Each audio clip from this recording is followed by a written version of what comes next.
enormous respect for Einstein's discoveries, because the fact that he has this beautiful equation, right, that basically says how, things in the universe follow the path of a deformed space, and this connection of how objects in space relate to the deformation of space itself, and then that tells us how things move. It's just incredible that such simple and beautiful equations can describe the entire, behavior of the entire universe. But indeed, he developed this theory of general relativity. But at that time, in the early 20th century, he didn't think that the universe was a changing place. So at that time, the idea was maybe that the whole universe was just our galaxy. And what we know now is that our galaxy itself is not expanding. And of course, it's changing, but it is not really growing.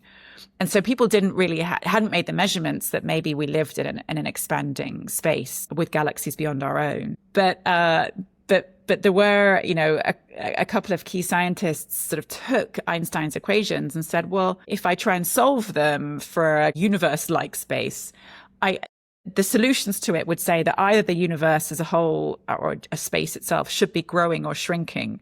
It should either be expanding or shrinking. It shouldn't be staying constant. And one of them was Georges Lemaitre, who was a Belgian scientist. He's also a priest and a scientist. And then also Alexander Friedman wrote these equations down and basically sent their work to Einstein to say, look, these are the natural solutions of your equations for the universe as a whole. Einstein hated these. He didn't think that he said that these are kind of solutions to the equations, but this isn't how the universe works. He just didn't think that was true. And actually, it took more observations by a number of scientists, and then kind of really promoted most by Edwin Hubble, even though Georges Lemaitre actually did a lot of this too, that basically showed that there were galaxies out beyond our own and that they were moving away from us or appeared to move away from us, which is exactly what you'd expect if space is growing. If we imagine space scattered with galaxies, each galaxy is kind of 100 billion stars gathered that gravity pulls together, that these galaxies, if space itself is growing, they should all be moving apart from each other. And this was then seen with the data. And Einstein then did come around to it. Like he was convinced by these observations that, oh yeah, this is that there are galaxies beyond our own. We are expanding. The universe is changing.